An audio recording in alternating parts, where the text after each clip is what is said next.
Hello everyone, today I'll show you how to change the language in Over the Top.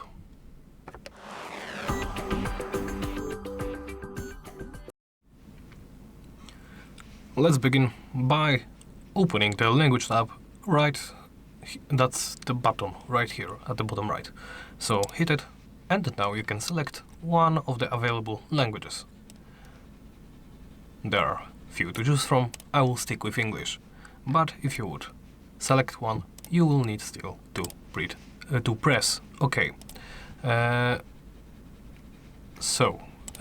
example, I will change it to Chinese. As you can see, OK confirms your choice. And that's about it.